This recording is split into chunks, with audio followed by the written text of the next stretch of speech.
the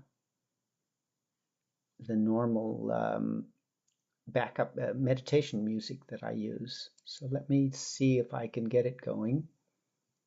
I have very nice music, but I'm not sure if you're going to be able to hear it without my usual system.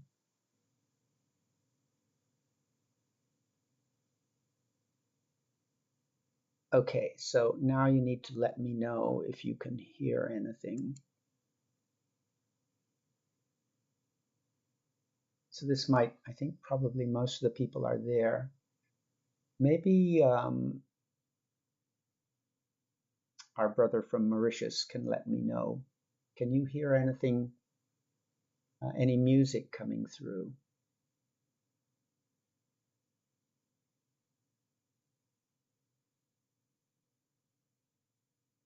Okay, good. You can hear the music, great. And I'm not going to need these. So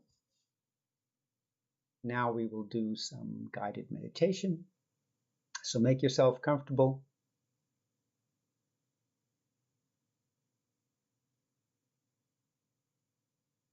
Oh, Mauritius says we cannot hear any music. All right, you can hear me, but not the music.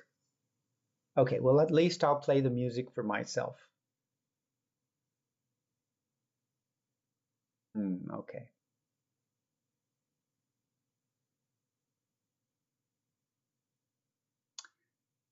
All right, fold your hands, cross your legs, turn your tongue a little bit up and back in your mouth, and just sit still for a moment.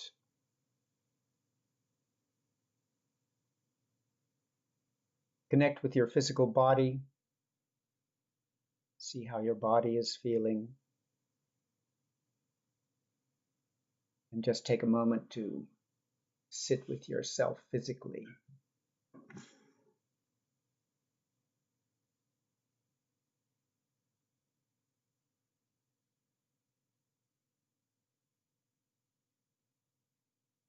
That helps you arrive in the moment.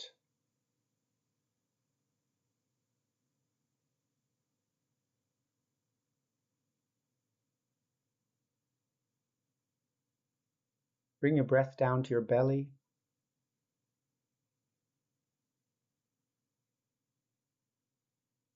And hold your attention on your belly.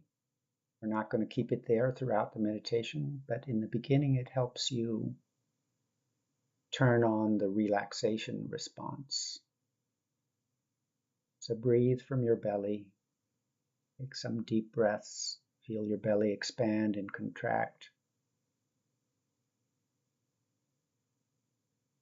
And just focus there for a moment.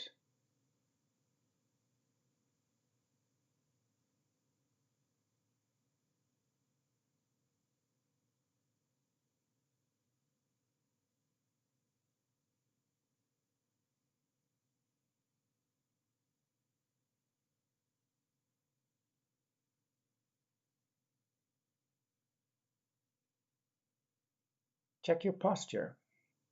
Imagine you have a little string pulling you up from the top of your head.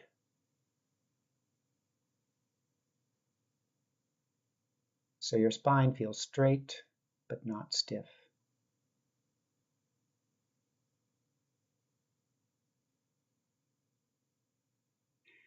And we haven't even started meditating yet, but these little things that you do in the beginning just help you arrive in the moment and kind of arrange yourself in a way that helps you sink into a deeper awareness. All right, if you haven't already closed your eyes, then close them now. Look inwards and see if you can connect with your innermost feeling of being.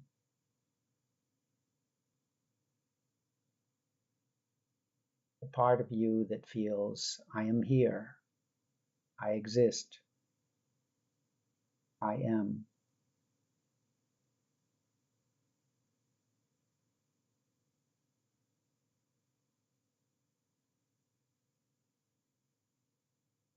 And just sit with that feeling for a few moments.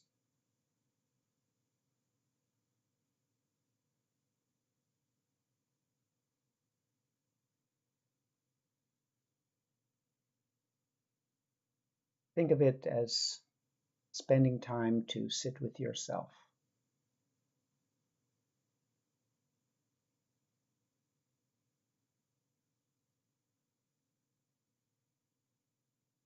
The yogic scriptures say that the nature of yourself is bliss. Your fundamental nature, your fundamental being is blissful. So if you sit still and sit with yourself, you enjoy bliss, the bliss of your own being.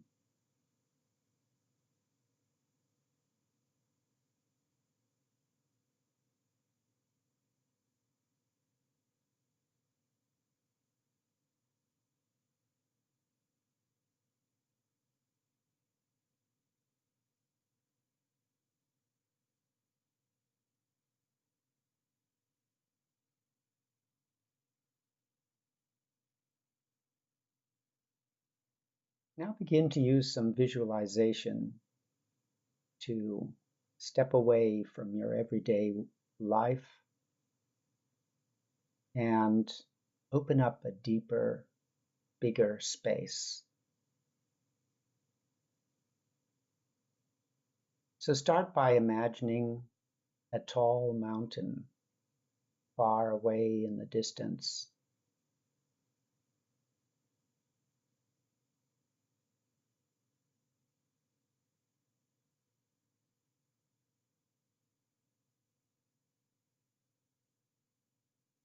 Hold that picture in your mind and just look at the mountain.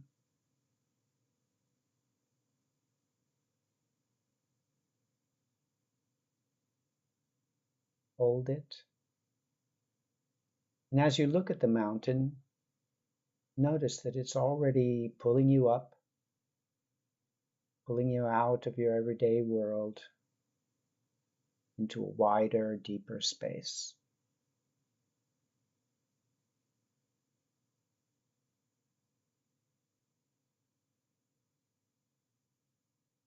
Imagine coming towards the mountain.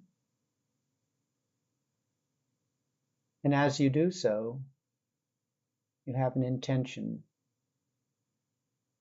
to arrive at the mountain with nothing except your own self.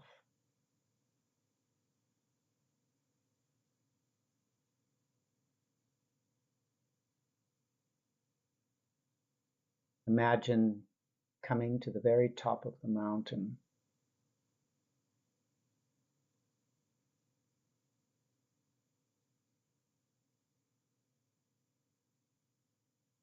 Imagine being there, far above the world,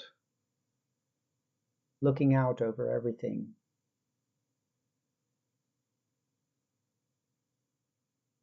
The world far down below, the horizon, the sky stretching out as far as you can see.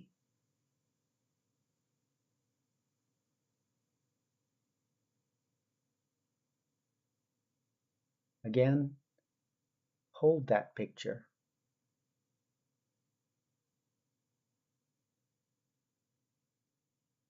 Alone, far above the world, with the view stretching out as far as you can see.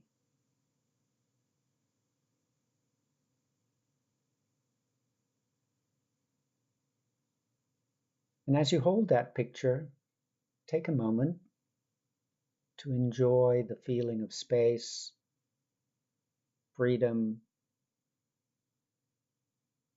and detachment.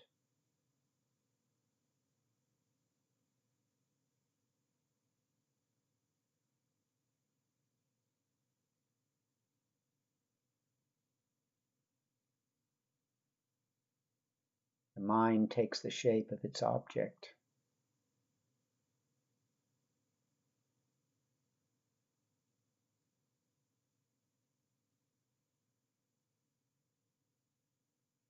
Now begin to think about the idea of the mantra, only love everywhere. Universal love, divine love, the love that holds the universe together.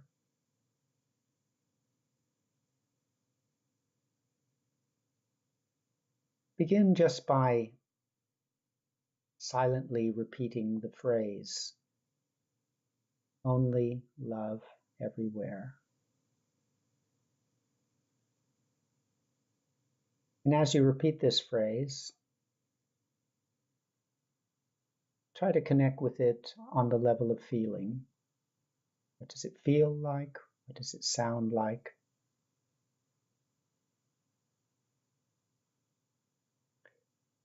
You're not trying to analyze it intellectually, understand it, or question it. Just try it out. See what it feels like. And whatever feelings come up, just allow them.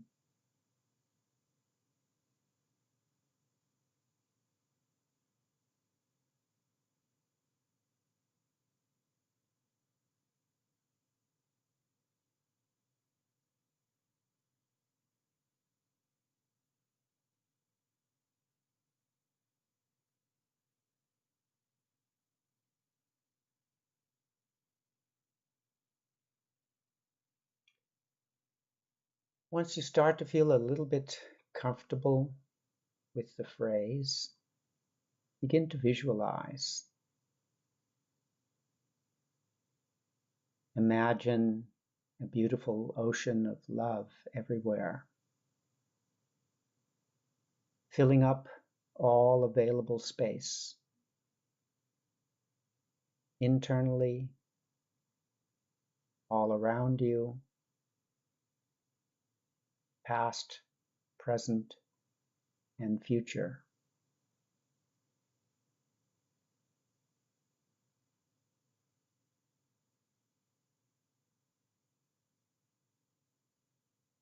Imagine this beautiful ocean of love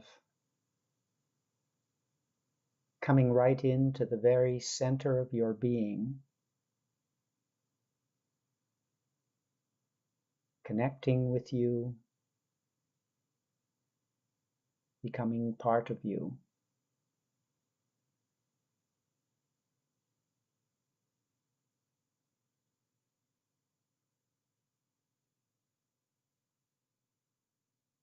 Make an effort to mix your sense of self into this ocean of love.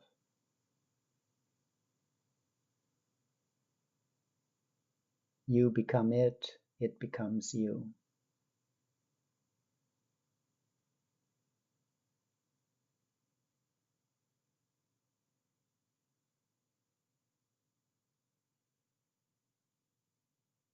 And now make a conscious effort to expand this ocean of love and make it as huge as you possibly can.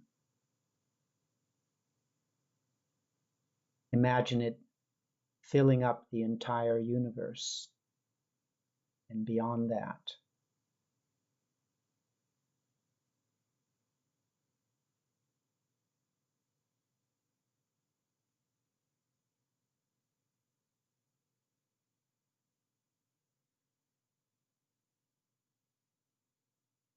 Imagine it now as something complete, total. No boundaries, no limits, no divisions. One unbroken ocean of love everywhere.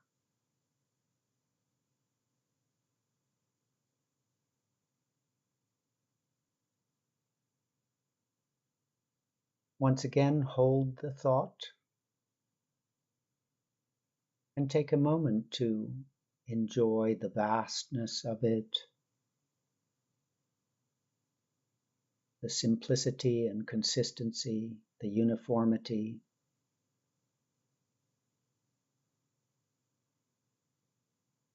Only love, nothing else, everywhere.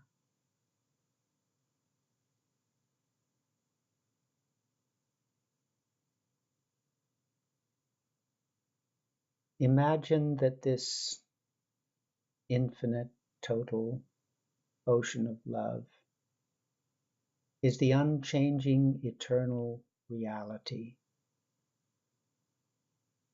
Everything else comes and goes, but underneath it all, the substance of everything, the foundation of everything, the essence of everything is something eternal, something unchanging.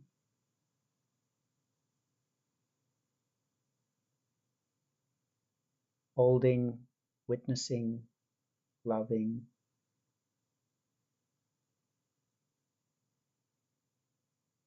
And that eternal, unchanging nature is what brings peace with it.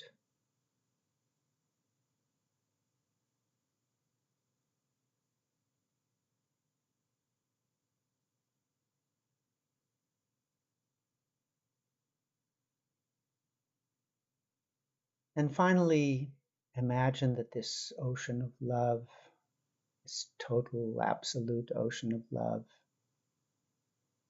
is conscious, pure awareness.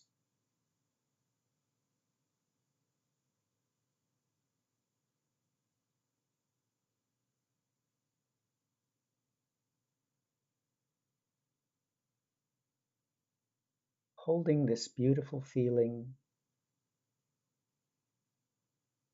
now silently begin to repeat the mantra with your breath. As you breathe in, Baba, Nam, and as you breathe out, Kevalam. Inhale, Baba, Nam. Exhale, Kevalam.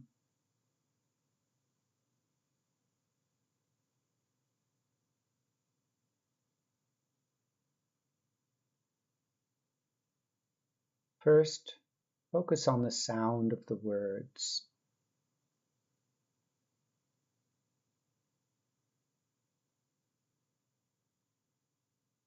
Hear the sound of each word clearly.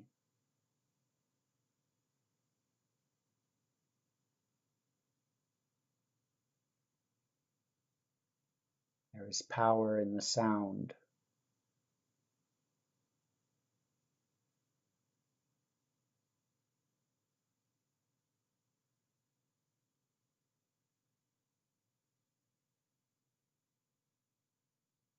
Get into a steady, even, continuous rhythm with your breath.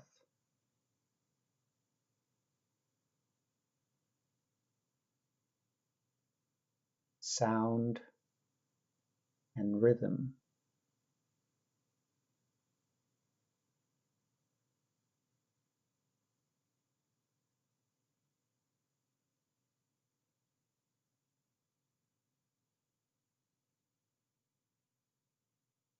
And every now and then, come back to the beautiful idea of the mantra. Only love, nothing else, everywhere.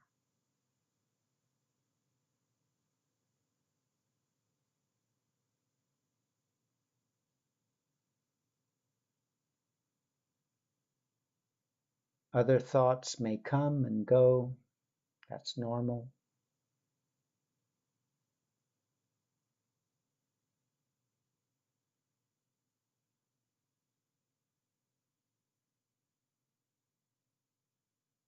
But just keep returning to those three things.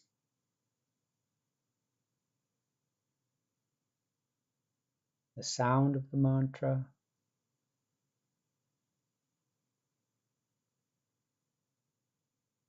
the rhythm of your breath,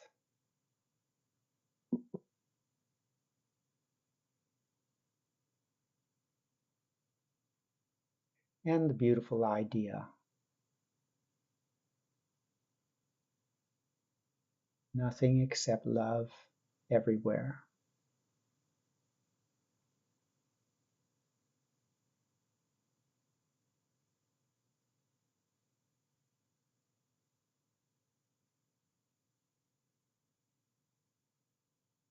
Now continue on your own for about 10 minutes,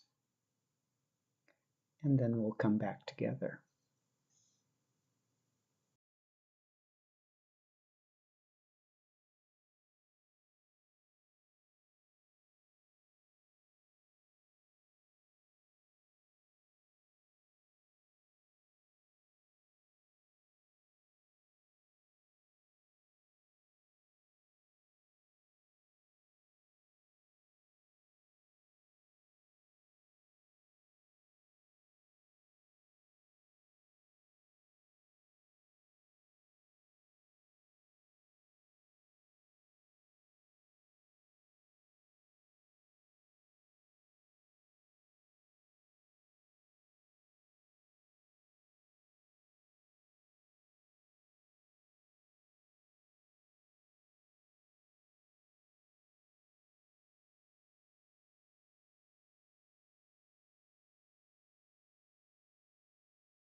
All right.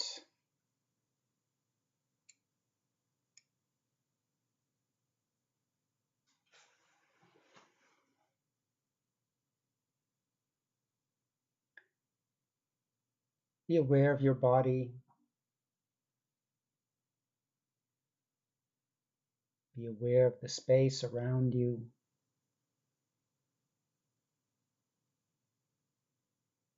When you're ready, you can open your eyes.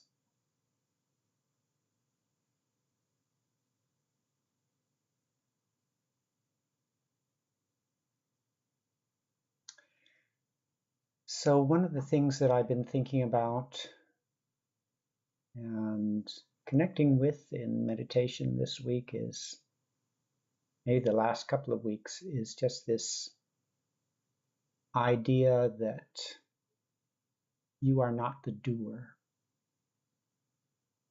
And philosophically, how can that be? I remember having a woman in my class who said, but look, I mean, I eat breakfast, I do things. So I'm obviously doing something. How can I not be the doer? But when you go to the movies and watch a film, there is action in the film, but all of that was created in the mind of the person who wrote the film. Or when you read a book, you read a book and there's lots of action going on, but there's characters who are, kind of suffering and happy and sad and interacting with each other. But all of that is happening or taking place in your imagination, and the story itself was created in the imagination of the writer, the author. So part of our mindfulness is kind of lifting our head up from the story that we are lost in as a character, and remembering that everything that is happening, my own existence, everyone's existence, all the events, all the trillions of galaxies in this universe, and everything that's happening and has happened and will happen, is unfolding within the cosmic mind as its internal imagination.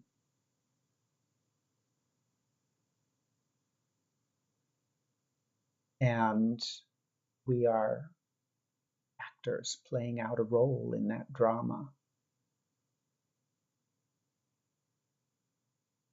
And forgetting that is bondage, pressure, stress, suffering.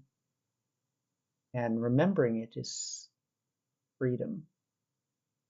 Suddenly I'm free from this ego sense that I'm doing everything.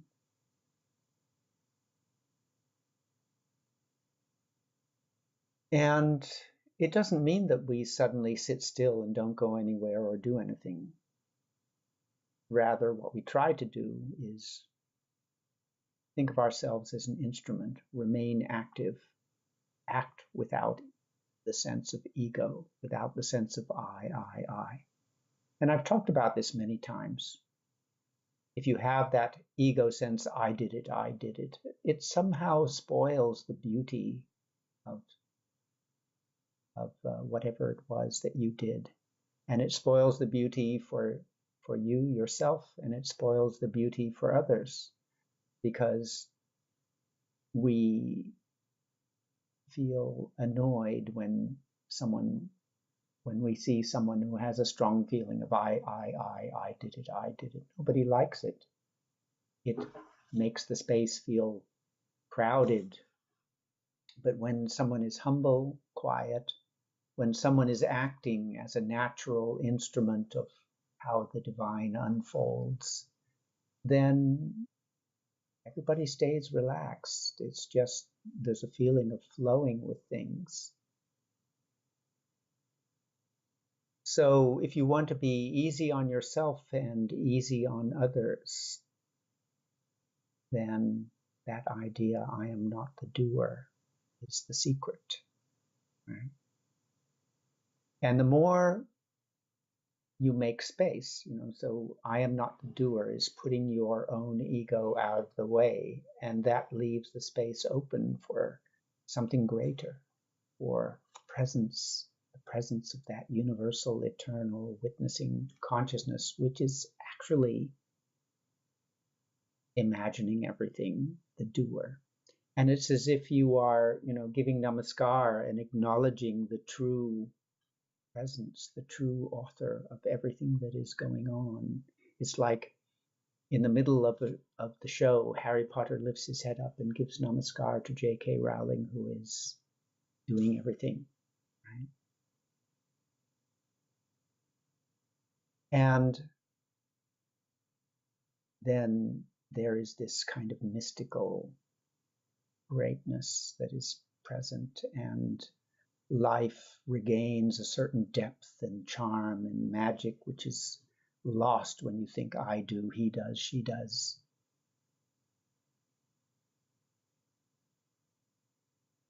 And if you are with someone and they make a huge contribution and you steal the credit and say, I did it, then of course that person will feel offended.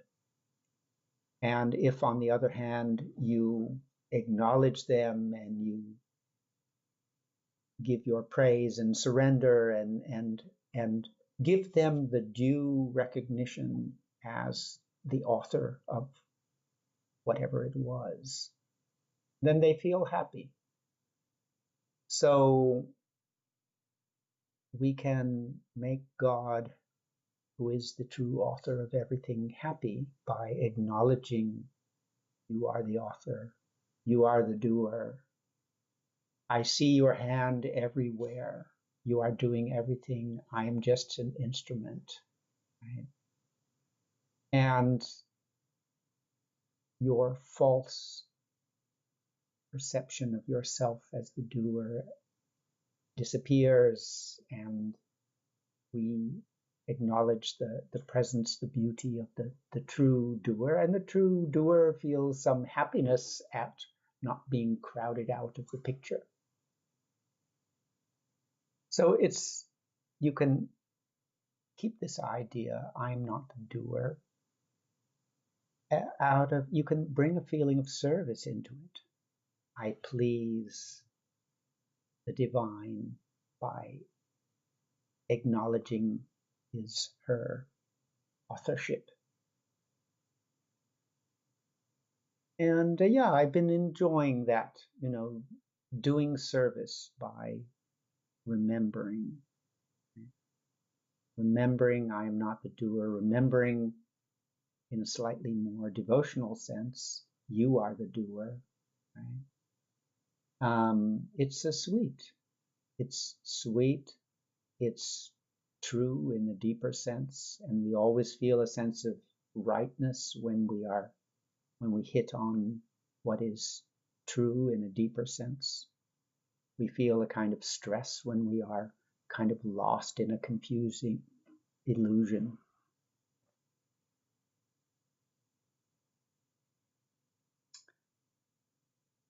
All right, that is the thought I wanted to share with you. And we'll keep a moment now in case anyone has something they would like to share, maybe how that relates to your own life or some challenge. I see Vimal has said, unfortunately, it is hard to remember all these light ideas during the usual life. Yes, the deeper truths are always very slippery, like trying to hold a jumping fish or something. And that's the game, right? If it was so easy to catch and hold over these things, then the game would be over. So this is the hide and seek, the game that the divine plays with us. The truth is hidden in behind, getting the ego out of the way. So find what's behind your ego. And those of you who practice Ananda Marga practices, the simplest way to, remind yourself of these is to remember your mantras, right? Your first lesson mantra, who am I? And your second lesson mantra, which is that you are doing everything. Everything is you.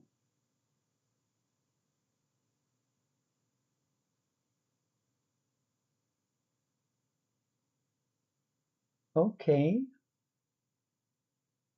Any questions, comments additionally?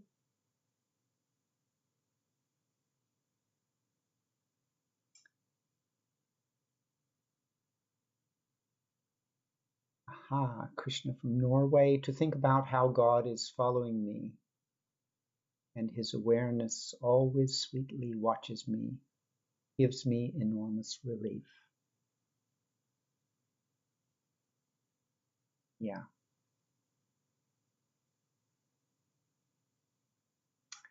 I remember this was a practice that our Guru Sri Sri Anandamurti recommended again and again. Always remember that the divine is witnessing you. And I remember I struggled with it in the beginning because it was kind of a little bit bothered me to have the idea of some external entity apparently following me or watching me. But over the years, I found ways of kind of getting very comfortable with that idea. And one of them was the idea that, if someone is just watching you, who you don't know, then it's not a pleasant feeling. But if a child knows that its mother is watching it, it draws strength from that. It draws happiness from that. And whenever the mother disappears or is not watching, the child loses some confidence. So if you imagine that this entity that is watching you with the love of a parent, to support you and help you, that helps kind of you enjoy and welcome that feeling of being witnessed. And of course, it is the love of the parent because we are being created and sustained within the mind of the divine.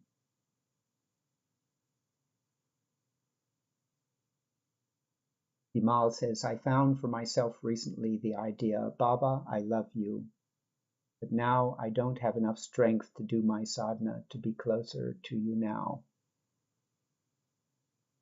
But later I'll find that.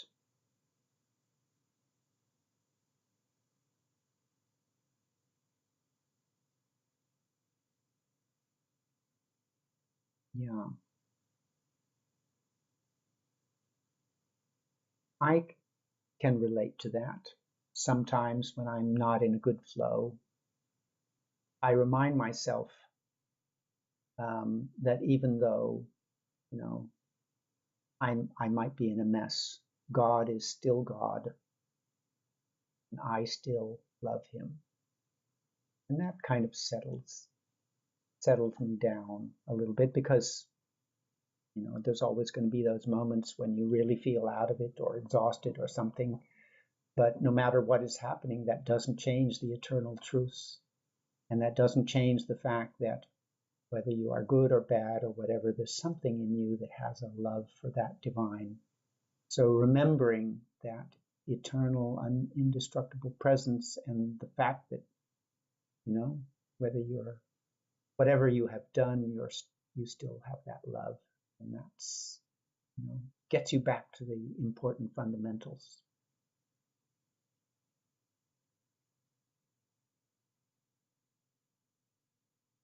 And when you say, I don't have enough strength to do my spiritual practice, you could experiment with the thought when you sit down that I'm not doing this meditation. I remember a passage in Baba's writings where he says, it is the divine that gives you the strength to do meditation. In fact, it is, in one funny meditation passage, Baba said, in fact, human beings no doubt do meditation, but they don't accomplish anything by that. Just the divine sees how sincere our efforts are, and if the divine is pleased with our efforts, then they give us the result, which we could never get just by our own efforts. So all strength, remembering, even if we can't do sadhana properly, the effort to remember the divine is that's where our source. We should remember where we get our strength from, right? We get our strength when we connect. It's like a plug, it's useless unless it's plugged in, right? So you have to, if you want to get that strength, you will draw that strength from remembering your connection with the divine. Okay, for those of you who are close enough, I remind you that over the Easter weekend, in the first weekend of April, we have our spring retreat. And if you haven't received, we've tried to send out emails to people because for one reason or another, we can't use our website for this at the moment. So you won't find information about it on the website. But if you haven't received any message and you want to know about it, then send me or send us an inquiry and we'll send you the information about the retreat. All right, that's our time for this week. Thank you very much for joining, and have a beautiful week, and look forward to seeing you next week.